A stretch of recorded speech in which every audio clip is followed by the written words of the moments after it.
ਆਪਣੇ ਕਰਮ ਹੈ ਸਪਟ ਨ ਏਕ। ਫਿਰ ਕਹਿਣ ਲੱਗੇ ਵੀ ਸਾਡੇ ਕੋਲ ਤੇ ਇੱਕ ਵੀ ਸਿਪਾਹੀ ਨਹੀਂ।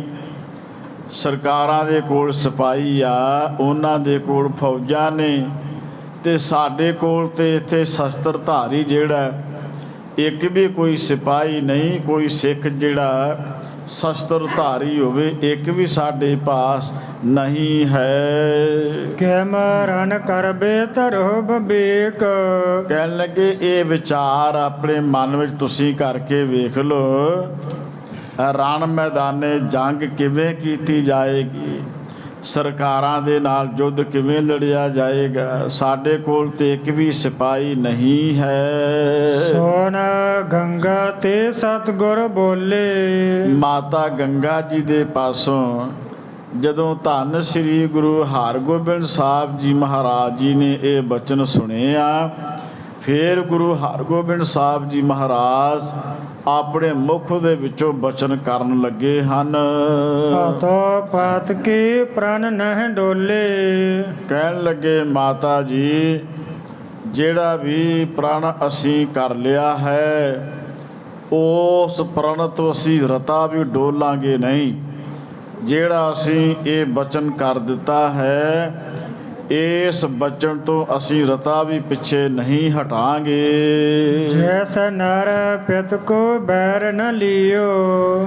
ਕਹਿਣ ਲੱਗੇ ਜਿਹੜਾ ਨਰ, ਜਿਹੜਾ ਮਨੁੱਖ ਆਪਣੇ ਵੱਡਿਆਂ ਦਾ, ਕਿਉਂਕਿ ਉਹਨਾਂ ਨੇ ਜ਼ੁਲਮ ਕੀਤਾ ਹੈ। ਗੁਰੂ ਨਾਨਕ ਸਾਹਿਬ ਜੀ ਦਾ ਘਰ ਕਿਸੇ ਨੂੰ ਵੈਰ ਵਾਲੀ ਗੱਲ ਨਹੀਂ ਸਿਖਾਉਂਦਾ ਵੀ ਇੱਥੇ ਅਸੀਂ ਅੱਗੇ ਤੋਂ ਅੱਗੇ ਵੈਰ ਰੱਖੀ ਜਾਣਾ। ਅਸਲ ਵਿੱਚ ਉਹਨਾਂ ਨੇ ਜ਼ੁਲਮ ਕੀਤਾ। ਜਦੋਂ ਕੋਈ ਸੱਚ ਦੀ ਗੱਲ ਕਰਦਾ, ਸਰਬੱਤ ਦੇ ਭਲੇ ਦੀ ਗੱਲ ਕਰਦਾ, ਉਹਦੇ ਉੱਪਰ ਜ਼ੁਲਮ ਕੀਤਾ ਜਾਏ, ਇੰਨੀ ਨਿਮਰਤਾ ਜਿਨ੍ਹਾਂ ਨੇ ਦਿਖਾਈ, ਸਾਰੇ ਧਰਮਾਂ ਦਾ ਜਿਨ੍ਹਾਂ ਨੇ ਸਤਿਕਾਰ ਕੀਤਾ, ਰੋਸ ਇਸ ਗੱਲ ਦਾ ਹੈ। ਧੰਨ ਸ੍ਰੀ ਗੁਰੂ ਹਰਗੋਬਿੰਦ ਸਾਹਿਬ ਜੀ ਮਹਾਰਾਜ ਜੀ ਕਹਿੰਦੇ ਨੇ ਕਿ ਵੇਖੋ ਮਾਤਾ ਜੀ, ਇਹ ਤਾਂ ਜਿਹੜਾ ਬਚਨ ਅਸੀਂ ਕੀਤਾ, ਇਸ ਬਚਨ ਤੋਂ ਅਸੀਂ ਪਿੱਛੇ ਨਹੀਂ ਹਟਣਾ। ਇਸ ਬਚਨ ਤੋਂ ਅਸੀਂ ਜਿਹੜਾ ਉਹ ਟਾਲਾ ਨਹੀਂ ਕਰਨਾ ਹੈ। ਅਸੀਂ ਤਾਂ ਆਪਣੇ ਪੁਰਖਿਆਂ ਦਾ, ਆਪਣੇ ਪਿਤਾ ਦਾ, ਜਿਨ੍ਹਾਂ ਨੇ ਉਹਨਾਂ ਦੇ ਨਾਲ ਜ਼ੁਲਮ ਕੀਤਾ, ਉਹਨਾਂ ਨੂੰ ਸਜ਼ਾ ਦੇਣੀ ਹੈ। ਤਿਉ ਜਨਮਿਓ ਜਗ ਕੈ ਰਹੀਓ। ਬਸ ਇਹ ਜਿਹੜਾ ਜਨਮ ਆ ਨਾ, ਇਸ ਜਨਮ ਦੇ ਵਿੱਚ ਇਹ ਤਾਂ ਸਾਨੂੰ ਉਦਮ ਕਰਨਾ ਹੀ ਪਵੇਗਾ। ਇਹ ਸਾਨੂੰ ਗੁਰੂ ਨਾਨਕ ਸਾਹਿਬ ਜੀ ਦੇ ਘਰ ਦਾ ਵੀ ਹੁਕਮ ਆ, ਜੇ ਜੀਵੈ ਪਤ ਲੱਥੀ ਜਾਏ ਸਭ ਹਰਾਮ ਜੇਤਾ ਕਿਛ ਖਾਏ। ਸੋ ਜਿਹੜਾ ਨਹੀਂ ਕਰੇਗਾ ਉਹ ਤੇ ਫਿਰ ਗੀਦੀ ਹਿਰਦਾ ਮੰਨਿਆ ਜਾਏਗਾ, ਗਿੱਦੜ ਵਰਗਾ। ਜਿਹੜਾ ਡਰ ਜਾਏ, ਕੋਈ ਜ਼ੁਲਮ ਕਰਦਾ ਹੈ, ਕੋਈ ਕਿਸੇ ਨਾਲ ਧੱਕਾ ਚੋਰੀ ਕਰਦਾ ਹੈ, ਤੇ ਅੱਗੋਂ ਉਹਦਾ ਜਵਾਬ ਨਹੀਂ ਦਿੰਦਾ, ਉਹਦਾ ਹਿਰਦਾ ਤੇ ਫਿਰ ਗਿੱਦੜ ਵਰਗਾ ਹੈ। ਅਜਦ ਧਰ ਚਮੂ ਵੱਡ ਕਰੋ। ਕਹਿਣ ਲੱਗੇ ਅਸੀਂ ਕਾਇਰ ਨਹੀਂ ਬਣਾਂਗੇ, ਅਸੀਂ ਡਰਪੋਕ ਨਹੀਂ ਬਣਾਂਗੇ, ਅਸੀਂ ਗਿੱਦੜ ਨਹੀਂ ਬਣਾਂਗੇ। ਕਿਉਂਕਿ ਮੁਗਲ ਨੇ, ਜ਼ਾਲਮ ਨੇ ਚਾਹਿਆ, ਪਾਪੀਆਂ ਨੇ ਚਾਹਿਆ, ਇਹਨਾਂ ਨੂੰ ਡਰਾ ਦਿਆਂਗੇ, ਧਮਕਾ ਦਿਆਂਗੇ, ਡਰ ਜਾਣਗੇ, ਚੁੱਪ ਹੋ ਜਾਣਗੇ, ਪਰ ਅਸੀਂ ਡਰਾਂਗੇ ਨਹੀਂ। ਔਰ ਅਸੀਂ ਇਹਨਾਂ ਦੇ ਨਾਲ ਯੁੱਧ ਵੀ ਕਰਾਂਗੇ, ਵੱਡੀਆਂ ਫੌਜਾਂ ਵੀ ਰੱਖਾਂਗੇ। ਰਹਿਪ ਸਣ ਲਰੋਂ ਪ੍ਰਾਣ ਤਿਨ ਹਰੋਂ। ਕਹਿਣ ਲੱਗੇ ਅਸੀਂ ਆਪਣੇ ਤਿਆਰ ਬਰ ਤਿਆਰ ਗੁਰੂ ਕੇ ਸਿੱਖਾਂ ਨੂੰ ਕਰਾਂਗੇ। ਇਹ ਸਾਡੀ ਫੌਜ ਹੋਵੇਗੀ। ਜਿਹੜੇ ਇਹੋ ਜਿਹੇ ਦੁਸ਼ਮਣ ਲੋਕ ਆ, ਉਹਨਾਂ ਦੇ ਫਿਰ ਅਸੀਂ ਪ੍ਰਾਣ ਖਿੱਚ ਲਵਾਂਗੇ। ਸ੍ਰੀ ਗੁਰੂ ਨਾਨਕ ਨਿਤ ਬਣੇ ਸੁਹਾਈ। ਇਹੋ ਜਿਹੇ ਜਿਹੜੇ ਉਦਮੀ ਗੁਰੂ ਕੇ ਸਿੱਖ ਆ, ਗੁਰੂ ਨਾਨਕ ਸਾਹਿਬ ਜੀ ਉਹਨਾਂ ਦੇ ਵਾਸਤੇ ਸਦਾ ਹੀ ਸਹਾਈ ਬਣਦੇ ਹਨ, ਸਦਾ ਹੀ ਸਹਾਇਕ ਬਣਦੇ ਹਨ। ਹਥੋ ਤੁਰਕ ਰਨਮ ਹੈ ਸਮੁਦਾਈ। ਇਹ ਜਿਹੜੇ ਤੁਰਕ ਲੋਕ ਆ, ਇਹਨਾਂ ਲੋਕਾਂ ਨੂੰ ਸੋਧਾ ਲਾਇਆ ਜਾਏਗਾ। ਮੈਦਾਨੇ ਜੰਗ ਦੇ ਵਿੱਚ ਜਦੋਂ ਅਸੀਂ ਸ਼ਸਤਰ ਧਾਰਨ ਕਰ ਲਏ ਫਿਰ ਇਹਨਾਂ ਲੋਕਾਂ ਨੂੰ ਮੈਦਾਨੇ ਜੰਗ ਵਿੱਚ ਸੋਧਾ ਲੱਗੇਗਾ। ਪੁਨ ਪਿਤ ਸਤਿਗੁਰ ਆਇਸ ਕਹੇ। ਤੇ ਇਸੇ ਤਰ੍ਹਾਂ ਇਹ ਜਿਹੜਾ ਬਚਨ ਸੀ ਸਤਿਗੁਰੂ ਸੱਚੇ ਪਾਤਸ਼ਾਹ ਮਹਾਰਾਜ ਜੀ ਨੇ ਆਖਿਆ ਹੈ। ਪਲਟਾ ਲਿਓ ਤਜੂ ਰਿਪ ਨਾਹੀ। ਧੰਨ ਸ੍ਰੀ ਗੁਰੂ ਹਰਗੋਬਿੰਦ ਸਾਹਿਬ ਜੀ ਮਹਾਰਾਜ ਜੀ ਨੇ ਜਵਾਬ ਦਿੱਤਾ ਕਿ ਭਾਈ ਅਸੀਂ ਤਾਂ ਕੀਤੇ ਹੋਏ ਜ਼ੁਲਮ ਦਾ ਬਦਲਾ ਜ਼ਰੂਰ ਲਵਾਂਗੇ, ਕਿਉਂਕਿ ਇਸ ਬਾਦਸ਼ਾਹ ਤੇ ਇਹਦੇ ਚੰਦੂ ਦੀਵਾਨ ਨੇ ਬੜੇ ਜ਼ੁਲਮ ਕੀਤੇ ਆ। ਧੰਨ ਗੁਰੂ ਅਰਜਨ ਦੇਵ ਜੀ ਮਹਾਰਾਜ ਜੀ ਨੂੰ ਤਸੀਹੇ ਦਿੱਤੇ ਆ, ਅਸੀਂ ਇਹਨੂੰ ਛੱਡਾਂਗੇ ਨਹੀਂ, ਇਹਨੇ ਬਹੁਤ ਜ਼ੁਲਮ ਕੀਤੇ ਆ, ਇਸ ਕਰਕੇ ਅਸੀਂ ਇਹਨੂੰ ਤਿਆਗਾਂਗੇ, ਛੱਡਾਂਗੇ ਨਹੀਂ। ਛੇਲੀ ਮੇਲਣ ਕੋ ਨਹਿ ਕਾਲਾ। ਕਹਿਣ ਲੱਗੇ ਮਾਤਾ ਜੀ ਹੁਣ ਸੇਲੀ ਪਾਉਣ ਦਾ ਕੋਈ ਕੰਮ ਨਹੀਂ ਰਹਿ ਗਿਆ, ਹੁਣ ਮਾਲਾ ਫੜ ਕੇ ਤੇ ਅੱਖਾਂ ਮੀਟਣ ਦਾ ਕੋਈ ਕੰਮ ਨਹੀਂ ਰਹਿ ਗਿਆ ਹੈ। ਮੈਂ ਕਰਹੁ ਸੰਗਰਾਮ ਵਿਸਾਲਾ। ਮੈਂ ਤਾਂ ਵੱਡੀ ਜੰਗ ਕਰਾਂਗਾ, ਵੱਡੀ ਲੜਾਈ ਲੜਾਂਗਾ, ਹੁਣ ਮੈਂ ਸੇਲੀ ਨਹੀਂ ਪਹਿਨਾਂਗਾ, ਕੋਈ ਮਾਲਾ ਨਹੀਂ ਪਹਿਨਾਂਗਾ, ਬਲਕਿ ਵੱਡੀ ਲੜਾਈ ਜਿਹੜੀ ਆ ਜ਼ੁਲਮ ਦੇ ਖਿਲਾਫ ਉਹਨੂੰ ਲੜਾਂਗਾ। ਨਹਿ ਚਿੰਤਾ ਚਿਤ ਕੀਜੈ ਮਾਈ। ਧੰਨ ਗੁਰੂ ਹਰਗੋਬਿੰਦ ਸਾਹਿਬ ਜੀ ਮਹਾਰਾਜ ਕਹਿਣ ਲੱਗੇ, ਹੇ ਮਾਤ ਗੰਗਾ ਜੀ, ਤੁਸੀਂ ਕਿਸੇ ਗੱਲ ਦੀ ਕੋਈ ਚਿੰਤਾ ਨਹੀਂ ਕਰਨੀ, ਆਪਣੇ ਮਨ ਵਿੱਚ ਕਿਸੇ ਵੀ ਗੱਲ ਤੋਂ ਕੋਈ ਫਿਕਰ ਨਹੀਂ ਕਰਨਾ ਹੈ। ਹਮਰੇ ਪੁਰਖ ਅਕਾਲ ਸਹਾਈ। ਸਾਡਾ ਤੇ ਜਿਹੜਾ ਮਾਲਕ ਹੈ ਉਹ ਅਕਾਲ ਪੁਰਖ ਪਰਮਾਤਮਾ, ਜਿਹੜਾ ਕਾਲ ਤੋਂ ਰਹਿਤ ਹੈ ਤੇ ਜਿਹੜਾ ਸਾਰੇ ਹੀ ਵਿਆਪਕ ਹੈ, ਉਹ ਰੱਬ ਸਦਾ ਹੀ ਸਾਡੇ ਵਾਸਤੇ ਸਹਾਈ ਹੈ। ਹਿਰਦੇ ਅਲਪ ਜੇ ਅਹਿ ਮਸੰਦ। ਇਹ ਜਿਹੜੇ ਥੋੜੀ ਮਤ ਵਾਲੇ ਜਿਹੜੇ ਮਸੰਦ ਆ ਨਾ, ਜਿਨ੍ਹਾਂ ਨੇ ਆਪਣੇ ਮਨ ਵਿੱਚ ਡਰ ਪੈਦਾ ਕੀਤਾ ਹੈ। ਸੋਣ ਰਨ ਕੋ ਡਰ ਧਰੇ ਬਲੰਦ। ਕਹਿਣ ਲੱਗੇ ਮਾਤਾ ਜੀ ਇਹ ਤਾਂ ਲੜਾਈ ਦਾ ਨਾਂ ਸੁਣਦਿਆਂ ਹੀ ਡਰ ਜਾਂਦੇ ਆ, ਕੰਬ ਜਾਂਦੇ ਆ, ਇਹ ਲੋਕ ਇੰਨੇ ਡਰਾਕਲ ਆ। ਕਹਿਣ ਲੱਗੇ ਮੈਂ ਤਾਂ ਧੂੜੀ ਦੇ ਕਿਣਕੇ ਨੂੰ ਮੇਰ ਪਰਬਤ ਦੇ ਸਮਾਨ ਬਣਾ ਦਿਆਂਗਾ। ਧੰਨ ਗੁਰੂ ਹਰਗੋਬਿੰਦ ਸਾਹਿਬ ਜੀ ਮਹਾਰਾਜ ਜੀ ਨੇ ਆਖਿਆ ਇਹ ਲੋਕ ਡਰਾਕਲ ਨੇ, ਡਰ ਜਾਂਦੇ ਆ, ਪਰ ਮੈਂ ਜਿਵੇਂ ਧੂਣੀ ਦਾ ਕਿਣਕਾ ਹੁੰਦਾ ਉਹਨੂੰ ਸਮੇਰ ਪਰਬਤ ਦੇ ਵਾਂਗ ਬਣਾ ਦੇਵਾਂਗਾ। ਰਾਜਾ ਕਣਕ ਸਮ ਮੇਰ ਬਣਾਵੋ। ਕਹਿਣ ਲੱਗੇ ਕਿ ਭਾਵੇਂ ਕੋਈ ਰਾਜਾ ਹੋਵੇ ਤੇ ਭਾਵੇਂ ਕੋਈ ਭਿਖਾਰੀ ਹੋਵੇ, ਮੈਂ ਸਾਰਿਆਂ ਨੂੰ ਬਹਾਦਰ ਬਣਾ ਦਿਆਂਗਾ, ਧੂੜੀ ਦੇ ਕਿਣਕੇ ਨੂੰ ਮੇਰ ਪਰਬਤ ਦੇ ਤੁੱਲ ਬਣਾ ਦਿਆਂਗੇ। ਉਸ ਵੇਲੇ ਇਹ ਬਚਨ ਜਿਹੜਾ ਸੱਚੇ ਪਾਤਸ਼ਾਹ ਜੀ ਨੇ ਕੀਤਾ ਹੈ। ਸੰਤ ਬਣੇ ਪ੍ਰਤਾਪ ਨ ਜਾਣੈ। ਕਹਿਣ ਲੱਗੇ ਜਿਹੜੇ ਸੰਤ ਹੈ ਉਹਨਾਂ ਦਾ ਪ੍ਰਤਾਪ ਬਹੁਤ ਵੱਡਾ ਹੁੰਦਾ ਹੈ, ਗੁਰੂ ਦਾ ਪ੍ਰਤਾਪ ਕਿਤੇ ਛੋਟਾ ਜਿਹਾ, ਉਹਨਾਂ ਦੀ ਕਿੰਨੀ ਵੱਡੀ ਸ਼ਕਤੀ ਆ। ਗੁਰੂ ਨਾਨਕ ਸਾਹਿਬ ਜੀ ਮਹਾਰਾਜ ਜੀ ਦੇ ਤਖਤ ਦੀ ਤੋਂ ਪਾਤਸ਼ਾਹ ਜੀ ਕਹਿੰਦੇ ਨੇ ਜਿਹੜਾ ਸੰਤ ਹੁੰਦਾ ਹੈ ਬੜੇ ਪ੍ਰਤਾਪ ਵਾਲਾ ਹੁੰਦਾ ਹੈ। ਅਤੋ ਸ਼ਤਰੂ ਮੈਂ ਬਨ ਸਬਦਾਨੇ। ਮੈਂ ਦੁਸ਼ਮਣਾਂ ਦਾ ਨਾਸ਼ ਕਰ ਦੇਵਾਂਗਾ। ਧੰਨ ਸ੍ਰੀ ਗੁਰੂ ਹਰਗੋਬਿੰਦ ਸਾਹਿਬ ਜੀ ਮਹਾਰਾਜ ਬਚਨ ਕਰਦੇ ਨੇ ਕਿ ਮਾਤਾ ਜੀ ਮੈਂ ਜਿਹੜੇ ਸਿੱਖ ਵਿਰੋਧੀ ਲੋਕ ਦੁਸ਼ਮਣ ਆ ਉਹਨਾਂ ਦਾ ਖਾਤਮਾ ਕਰ ਦੇਵਾਂਗਾ, ਤੇ ਸਾਵਧਾਨ ਬਣ ਗਏ ਹਨ। ਜਬ ਲਗ ਚੰਦੂ ਦੁਸ਼ਟ ਨ ਮਾਰੋ। ਕਹਿਣ ਲੱਗੇ ਮਾਤਾ ਜੀ ਜਿੰਨਾ ਚਿਰ ਤੱਕ ਇਹ ਜਿਹੜਾ ਦੁਸ਼ਟ ਪਾਪੀ ਬੰਦਾ ਚੰਦੂ ਹੈ, ਜਦੋਂ ਤੱਕ ਇਹਨੂੰ ਮੈਂ ਮਾਰਦਾ ਨਹੀਂ ਹੈ, ਤਬ ਲਗ ਹਿਰਦੇ ਨ ਸ਼ਾਂਤੀ ਧਾਰੋ। ਉਹਨਾਂ ਚਿਰ ਤੱਕ ਮੇਰੇ ਮਨ ਵਿੱਚ ਸ਼ਾਂਤੀ ਪੈਦਾ ਨਹੀਂ ਹੋਵੇਗੀ, ਜਿੰਨਾ ਚਿਰ ਤੱਕ ਚੰਦੂ ਪਾਪੀ ਮਾਰਿਆ ਨਹੀਂ ਜਾਂਦਾ ਹੈ। ਸੋਣ ਬਲ ਜੁਗਤ ਪੁੱਤਰ ਕੇ ਬੈਣ। ਜਿਸ ਵੇਲੇ ਆਪਣੇ ਪੁੱਤਰ ਧੰਨ ਸ੍ਰੀ ਗੁਰੂ ਹਰਗੋਬਿੰਦ ਸਾਹਿਬ ਜੀ ਮਹਾਰਾਜ ਉਹਨਾਂ ਦੇ ਬਚਨ ਮਾਤਾ ਗੰਗਾ ਜੀ ਨੇ ਸਰਵਣ ਕੀਤੇ ਹਨ। ਗੰਗਾ ਧਰੀ ਹਿਰਦੇ ਤਬ ਚੈਨ। ਫਿਰ ਮਾਤ ਗੰਗਾ ਜੀ ਨੇ ਜਦੋਂ ਸੁਣਿਆ ਕਿ ਧੰਨ ਗੁਰੂ ਹਰਗੋਬਿੰਦ ਸਾਹਿਬ ਜੀ ਮਹਾਰਾਜ ਜੀ ਨੇ ਬਹੁਤ ਸ਼ਕਤੀ ਧਾਰਨ ਕਰ ਲਈ ਆ, ਮਾਤਾ ਜੀ ਦੇ ਮਨ ਵਿੱਚ ਚੈਨ ਆਇਆ ਹੈ, ਮਨ ਵਿੱਚ ਸ਼ਾਂਤੀ ਆਈ ਹੈ। ਇਨ ਕੋ ਕਿਆ ਸਮਝਾਵਨ ਬਨੇ। ਮਾਤਾ ਜੀ ਨੇ ਵਿਚਾਰਿਆ ਕਿ ਇਹਨਾਂ ਨੂੰ ਕੀ ਸਮਝਾਇਆ ਜਾਏ।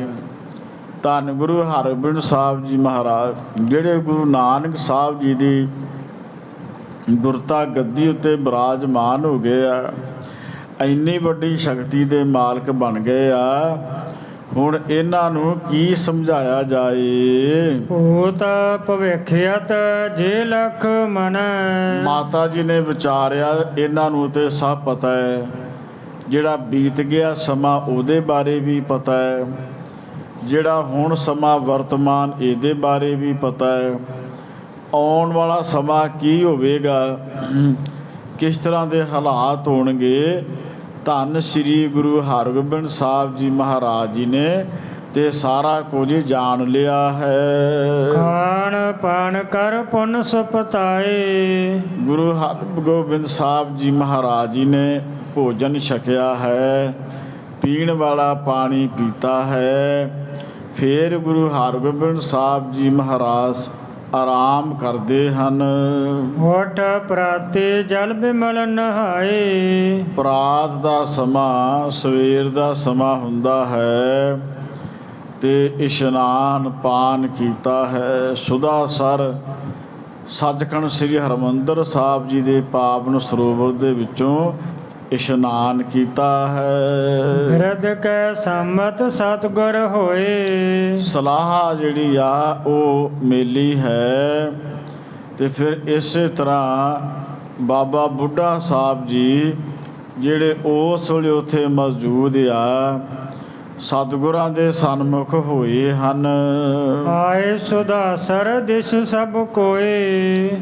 ਸੁਦਾਸਰ ਸੱਚਖੰਡ ਸ੍ਰੀ ਹਰਿਮੰਦਰ ਸਾਹਿਬ ਤੇ ਪਾਵਨ ਸਰੋਵਰ ਦੇ ਵਿੱਚ ਇਹ ਗੁਰੂ ਕੇ ਸਿੱਖ ਆਏ ਨੇ, ਆਣ ਕੇ ਸਤਿਗੁਰਾਂ ਨੂੰ ਚਰਨ ਬੰਦਨਾ ਕੀਤੀ ਹੈ। ਸ਼੍ਰੀ ਹਰਿਮੰਦਰ ਬੰਦਨ ਕਰੇ। ਸੱਚਖੰਡ ਸ੍ਰੀ ਹਰਿਮੰਦਰ ਸਾਹਿਬ ਵਿਖੇ ਪਹੁੰਚ ਕੇ ਇਹਨਾਂ ਮਹਾਨ ਗੁਰਸਿੱਖਾਂ ਨੇ ਬੰਦਨਾ ਕੀਤੀ ਹੈ, ਨਮਸਕਾਰ ਕੀਤੀ ਹੈ। ਚਾਤਰ ਪ੍ਰਦਰਸ਼ਨ ਕੇ ਹਿਤ ਫਿਰੇ। ਫਿਰ ਇਸੇ ਤਰ੍ਹਾਂ 4 ਪਰਿਕਰਮਾ ਕੀਤੀਆਂ ਹਨ। ਸੱਚਖੰਡ ਸ੍ਰੀ ਹਰਿਮੰਦਰ ਸਾਹਿਬ ਜੀ ਦੇ ਆਲੇ ਦੁਆਲੇ ਇਹ 4 ਜਿਹੜੀਆਂ ਪਰਿਕਰਮਾ ਹਨ ਉਹ ਕੀਤੀਆਂ ਗਈਆਂ ਹਨ। ਹੋਰ ਆਏ ਦਰਸ਼ਨੀ ਪੌਰ। ਉਸ ਤੋਂ ਬਾਅਦ ਜਿੱਥੇ ਦਰਸ਼ਨੀ ਪੌੜੀ ਆ, ਮਹਾਰਾਜ ਸੱਚੇ ਪਾਤਸ਼ਾਹ ਜੀ ਦੇ ਦਰਸ਼ਨ ਦੀਦਾਰੇ ਕਰਨ ਵਾਸਤੇ ਦਰਸ਼ਨੀ ਡਿਉੜੀ ਉਹਦੇ ਪਾਸ ਆਏ ਹਨ। ਵੇਖ ਅਕਾਲ ਬੁੰਗੇ ਕੇ ਠੌਰ। ਜਿਸ ਥਾਂ ਤੇ ਧੰਨ ਸ੍ਰੀ ਗੁਰੂ ਹਰਗੋਬਿੰਦ ਸਾਹਿਬ ਜੀ ਮਹਾਰਾਜ ਜੀ ਨੇ ਸ਼੍ਰੀ ਅਕਾਲ ਤਖਤ ਸਾਹਿਬ ਜੀ ਸਿਰਜਣਾ ਕੀਤੀ ਹੈ, ਅੱਜ ਆਪਾਂ ਉੱਥੋਂ ਦੇ ਦਰਸ਼ਨ ਦੀਦਾਰੇ ਕਰਦੇ ਹਾਂ। ਕਵੀ ਸਾਹਿਬ ਜੀ ਲਿਖਦੇ ਆ, ਸੱਚਖੰਡ ਸ੍ਰੀ ਹਰਿਮੰਦਰ ਸਾਹਿਬ ਜੀ ਦੀਆਂ ਪਰਿਕਰਮਾ ਕੀਤੀਆਂ। ਫਿਰ ਉਹਦੇ ਤੋਂ ਬਾਅਦ ਜਿਸ ਥਾਂ 'ਤੇ ਹੁਣ ਆਪਾਂ ਸ਼੍ਰੀ ਅਕਾਲ ਤਖਤ ਸਾਹਿਬ ਜੀ ਦੇ ਦਰਸ਼ਨ ਕਰਦੇ ਹਾਂ, ਉਸ ਅਕਾਲ ਬੁੰਗੇ ਦੇ ਪਾਸ ਸਤਿਗੁਰੂ ਪਾਤਸ਼ਾਹ ਜੀ ਆਏ ਹਨ। ਆਏ ਸਦਾਈ ਸੁਥਾਇਲ ਸੁਧਰਾਵੋ। ਉਸ ਥਾਂ 'ਤੇ ਪਹੁੰਚ ਕੇ ਧੰਨ ਸ੍ਰੀ ਗੁਰੂ ਹਰਗੋਬਿੰਦ ਸਾਹਿਬ ਜੀ ਮਹਾਰਾਜ ਉਹਨਾਂ ਨੇ ਚੰਗੀ ਥਾਂ ਵੇਖੀ ਹੈ, ਸੋਭਨੀਕ ਜਗ੍ਹਾ ਦੇਖੀ ਹੈ। ਇਸ ਥਾਂ 'ਤੇ ਆਣ ਕੇ ਧੰਨ ਗੁਰੂ ਹਰਗੋਬਿੰਦ ਸਾਹਿਬ ਜੀ ਪਹੁੰਚ ਕਰਦੇ ਹਨ। ਹਿਤ ਬੈਠਣ ਕੇ ਚਾਰ ਬਣਾਵੋ।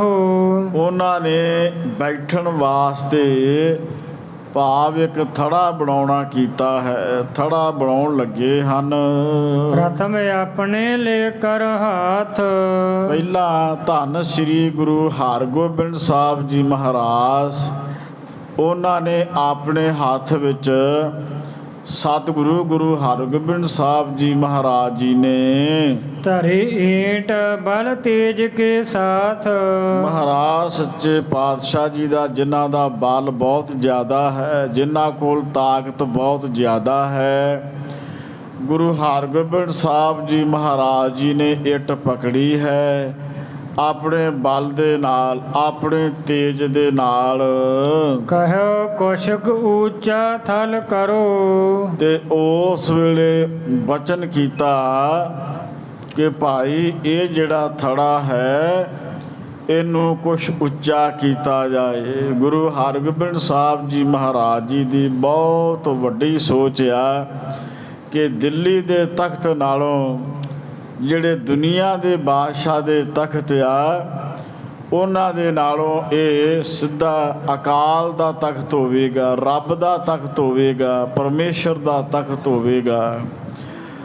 ਧੰਨ ਗੁਰੂ ਹਰਗੋਬਿੰਦ ਸਾਹਿਬ ਜੀ ਮਹਾਰਾਜ ਬਚਨ ਕਰਦੇ ਨੇ ਕਿ ਇਹ ਥੜਾ ਜਿਹੜਾ ਹੈ ਕੁਛ ਉੱਚਾ ਕੀਤਾ ਜਾਏ। ਜਹ ਲਗ ਪਰ ਏਕ ਸਮ ਧਰੋ। ਤੇ ਜਿੱਥੇ ਤੱਕ ਦਰਸ਼ਨੀ ਡਿਓੜੀ ਦਾ ਦਰਵਾਜ਼ਾ ਹੈ, ਇੱਕੋ ਜਿਹੀ ਜ਼ਮੀਨ ਕਰੋ, ਇੱਕੋ ਜਿਹਾ ਅਸਥਾਨ ਜਿਹੜਾ ਉਹ ਕੀਤਾ ਜਾਏ, ਸਾਫ ਸੁਥਰਾ ਪੱਧਰਾ ਕੀਤਾ ਜਾਏ।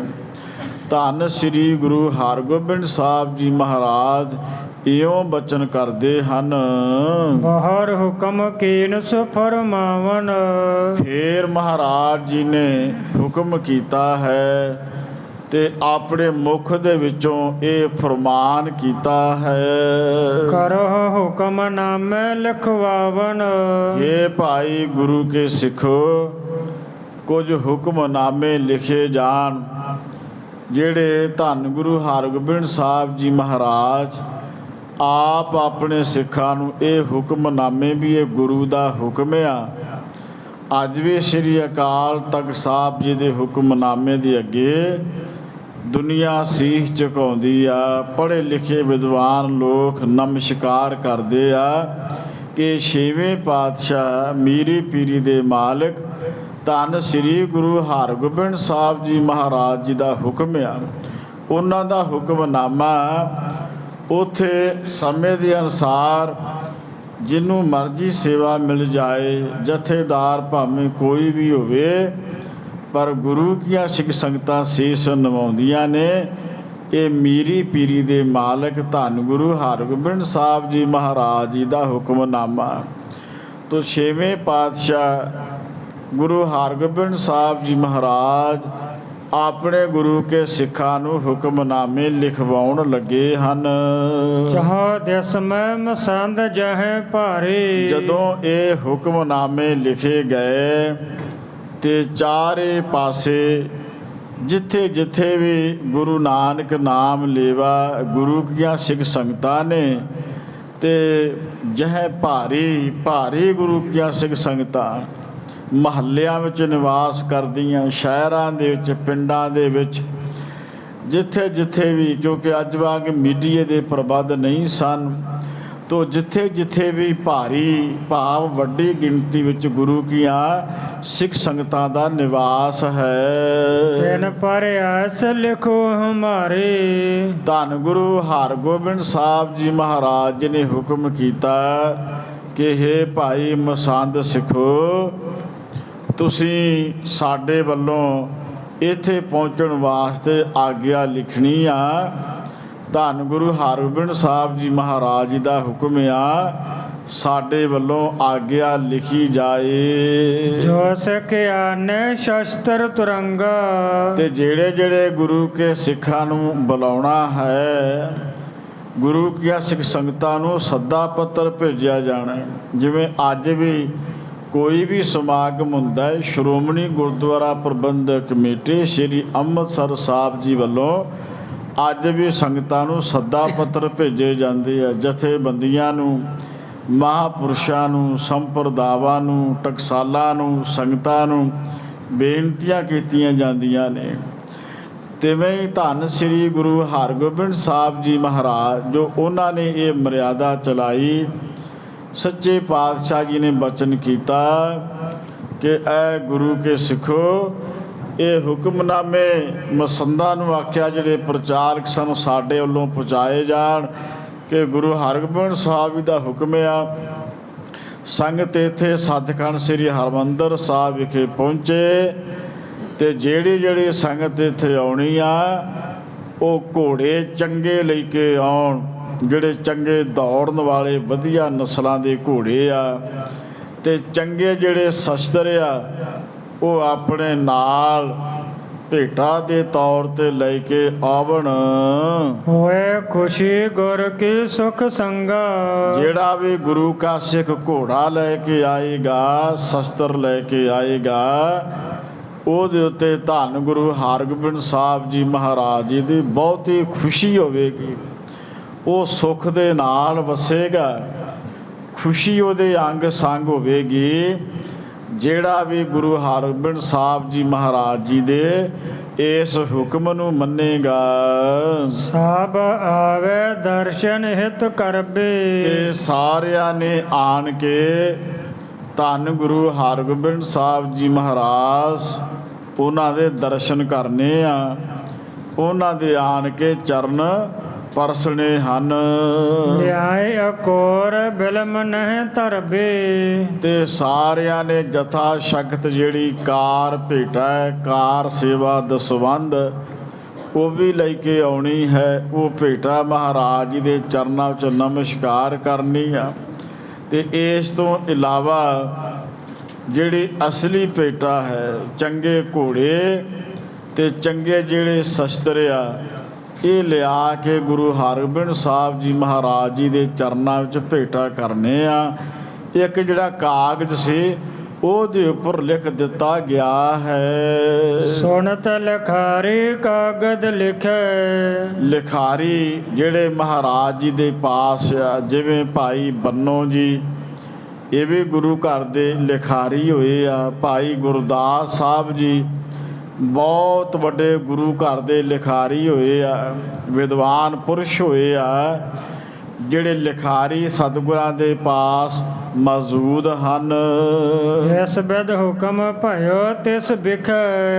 ਜਦੋਂ ਉਹਨਾਂ ਨੇ ਧੰਨ ਗੁਰੂ ਹਰਗੋਬਿੰਦ ਸਾਹਿਬ ਜੀ ਮਹਾਰਾਜ ਜੀ ਦਾ ਇਹ ਹੁਕਮ ਸੁਣਿਆ ਕਿ ਸਤਿਗੁਰਾਂ ਨੇ ਆਹ ਹੁਕਮ ਕਰ ਦਿੱਤਾ ਹੈ, ਉਹਨਾਂ ਨੇ ਕਾਗਜ਼ ਲਿਆ ਕੇ ਤੇ ਗੁਰੂ ਦੇ ਦੱਸੇ ਹੋਏ ਬਚਨ ਦੇ ਮੁਤਾਬਕ ਮਹਾਰਾਜ ਜੀ ਦਾ ਜਿਹੜਾ ਹੁਕਮਨਾਮਾ ਉਹਨੂੰ ਲਿਖਣਾ ਕੀਤਾ ਹੈ। ਸ੍ਰੀ ਗੁਰੂ ਅਰਜਨ ਬੈਕੁੰਠ ਸਧਾਰੇ। ਉਹਦੇ ਵਿੱਚ ਬਚਨ ਲਿਖੇ ਆ ਕਿ ਧੰਨ ਸ੍ਰੀ ਗੁਰੂ ਅਰਜਨ ਦੇਵ ਜੀ ਮਹਾਰਾਜ ਬੈਕੁੰਠ ਸੁਧਾਰ ਗਏ ਹਨ। ਸਾਰੀ ਸੰਗਤ ਆਖੋ ਸਤਨਾਮ ਸ੍ਰੀ ਵਾਹਿਗੁਰੂ।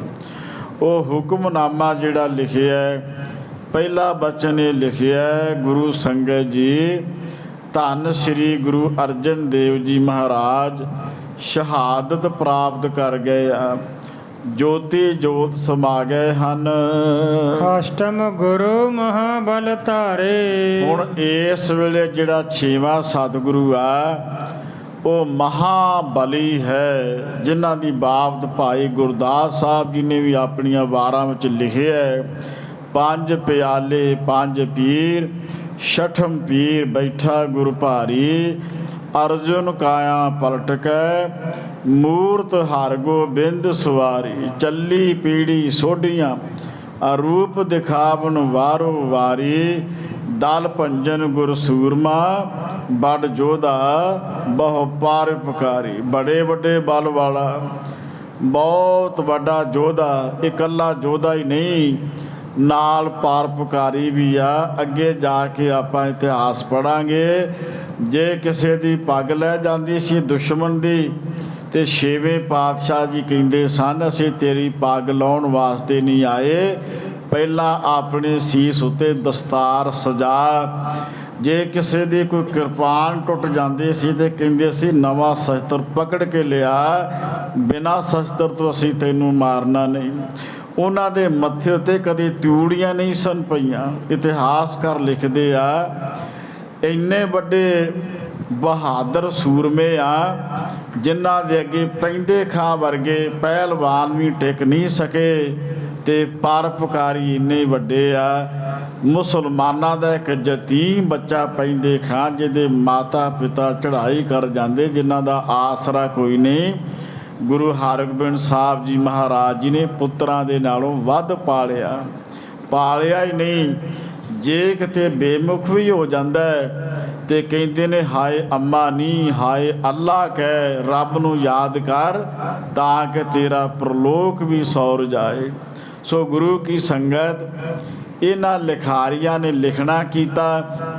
ਗੁਰੂ ਹਰਗੋਬਿੰਦ ਸਾਹਿਬ ਜੀ ਮਹਾਰਾਜ ਜੀ ਨੇ ਇਹਨਾਂ ਨੂੰ ਹੁਕਮ ਕੀਤਾ ਹੈ, ਤੇਰੇ ਤਖਤ ਪਰ ਦਰਸੁ ਆਏ। ਤੇ ਨਾਲ ਹੀ ਧੰਨ ਗੁਰੂ ਹਰਗੋਬਿੰਦ ਸਾਹਿਬ ਜੀ ਮਹਾਰਾਜ ਜੀ ਨੇ ਹੁਕਮ ਕਰ ਦਿੱਤਾ ਕਿ ਭਾਈ ਇਸ ਸਥਾਨ ਉੱਤੇ ਤਖਤ ਬਣੇਗਾ। ਜਿਹੜਾ ਤਖਤ ਬਣ ਰਿਹਾ ਹੈ, ਇਸ ਤਖਤ ਦੇ ਆਣ ਕੇ ਗੁਰੂ ਕੀ ਸੰਗਤ ਦਰਸ਼ਨ ਕਰੇ। ਅੱਜ ਵੀ ਅਕਾਲ ਤਖਤ ਸਾਹਿਬ ਵਿਖੇ ਜਾ ਕੇ ਸੰਗਤ ਝੁਕਦੀ ਹੈ, ਮੱਥਾ ਟੇਕਦੀ ਹੈ। ਪੰਜ ਪਿਆਰਿਆਂ ਦੇ ਕੋਲ ਜਾ ਕੇ ਆਪਾਂ ਅਰਦਾਸ ਬੇਨਤੀ ਵੀ ਕਰਦੇ ਹਾਂ, ਤੇ ਗੁਰੂ ਹਰਗੋਬਿੰਦ ਸਾਹਿਬ ਜੀ ਮਹਾਰਾਜ ਆਪਣੇ ਸਿੱਖਾਂ ਦੀਆਂ ਅੱਜ ਵੀ ਮੁਰਾਦਾਂ ਸੰਪੂਰਨ ਕਰਦੇ ਆ। ਤੋ ਮਹਾਰਾਜ ਜੀ ਨੇ ਹੁਕਮ ਕੀਤਾ, ਇੱਥੇ ਇੱਕ ਤਖਤ ਬਣ ਰਿਹਾ ਹੈ, ਆਓ ਭਾਈ ਗੁਰੂ ਕੇ ਸਿੱਖੋ, ਉਸ ਤਖਤ ਦੇ ਆਣ ਕੇ ਦਰਸ਼ਨ ਕਰੋ। ਨੀਕੈ ਸ਼ਸਤਰ ਤਰੰਗ ਮਗਾਏ। ਤੇ ਇਸ ਵਾਸਤੇ ਚੰਗੇ ਸ਼ਸਤਰ ਚਾਹੀਦੇ ਐ, ਐਵੇਂ ਖੁੰਡੇ ਨਹੀਂ ਵੀ ਜਿੰਨਾ ਕਿਰਪਾਨਾਂ ਨੂੰ ਜੰਗਾਲ ਹੀ ਲੱਗਾ ਹੋਵੇ, ਤਿੱਖੀ ਧਾਰ ਹੀ ਨਾ ਹੋਵੇ, ਮੈਦਾਨੇ ਜੰਗ ਲੜਨਾ ਪੈ ਜਾਏ ਤੇ ਸ਼ਸਤਰ ਚੱਲੇ ਹੀ ਨਾ। ਨੀਕੇ ਤੋਂ ਭਾਵ ਚੰਗੇ ਸ਼ਸਤਰ, ਜਿਹੜੇ ਵਧੀਆ ਤੇ ਜਿਹੜੇ ਚੰਗੇ ਘੋੜੇ ਆ, ਉਹ ਪਾਤਸ਼ਾਹ ਜੀ ਨੇ ਮੰਗਵਾਏ ਹਨ। ਜੋ ਆਨੇ ਲਹਿ ਖੁਸ਼ੀ ਵਿਸਾਲਾ। ਜਿਹੜਾ ਵੀ ਲੈ ਕੇ ਆਵੇਗਾ ਗੁਰੂ ਹਰਗੋਬਿੰਦ ਸਾਹਿਬ ਜੀ ਦੀ ਉਹਦੇ ਉੱਤੇ ਬਹੁਤ ਹੀ ਖੁਸ਼ੀ ਹੋਵੇਗੀ। ਨਹਿ ਬਿਲਮੋ ਆਵੋ ਤਤਕਾਲਾ। ਐ ਗੁਰੂ ਕੇ ਸਿੱਖੋ, ਦੇਰ ਨਾ ਲਾਵੋ। ਇਹ ਹੁਕਮਨਾਮਾ ਸੁਣਦਿਆਂ ਸਾਰ ਧੰਨ ਗੁਰੂ ਹਰਗੋਬਿੰਦ ਸਾਹਿਬ ਜੀ ਮਹਾਰਾਜ ਜੀ ਦੇ ਤੇ ਉਹਨਾਂ ਵੱਲੋਂ ਬਣਾਏ ਜਾ ਰਹੇ ਅਕਾਲ ਬੁੰਗੇ ਦੇ ਜਿਹੜਾ ਗੁਰੂ ਘਰ ਦਾ ਤਖਤ ਆ, ਉਹਦੇ ਆਣ ਕੇ ਦਰਸ਼ਨ ਕਰੋ। ਕਿਵੇਂ ਸੰਗਤਾਂ ਆਉਂਦੀਆਂ ਨੇ ਦੂਰ ਦਰਾਡਿਓਂ, ਜਿਹੜੇ ਵੱਡੇ ਵੱਡੇ ਸ਼ਹਿਰ ਆ, ਉਹਨਾਂ ਸ਼ਹਿਰਾਂ ਦੇ ਵਿੱਚੋਂ ਵੇਖੋ ਕਿਵੇਂ ਸੰਗਤਾਂ ਦੀ ਸ਼ਰਧਾ ਹੈ, ਵੱਡੀ ਗਿਣਤੀ ਸੰਗਤਾਂ ਕਿਵੇਂ ਪੁੱਜਦੀਆਂ ਨੇ।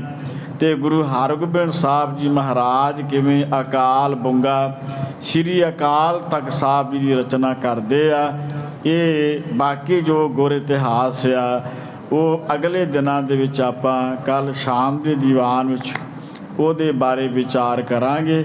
ਸਾਰੀਆਂ ਸੰਗਤਾਂ ਦਾ, ਰੱਬ ਵਰਗੀਆਂ ਸੰਗਤਾਂ ਦਾ ਧੰਨਵਾਦ, ਜੋ ਬੜੀ ਸ਼ਰਧਾ ਤੇ ਭਾਵਨਾ ਦੇ ਨਾਲ ਸੰਗਤ ਗੁਰੂ ਘਰ ਵਿਖੇ ਜੁੜੀ ਆ। ਗੁਰੂ ਮਹਾਰਾਜ ਕਿਰਪਾ ਕਰਨ, ਇਹ ਲੋਕ ਸੁਖੀਏ ਪਰਲੋਕ ਸੁਹੇਲੇ, ਨਾਨਕ ਹਰ ਪ੍ਰਭ ਆਪੇ ਮਿਲੇ। ਹੋਈਆਂ ਭੁੱਲਾਂ ਤੋਂ ਖਿਮਾ।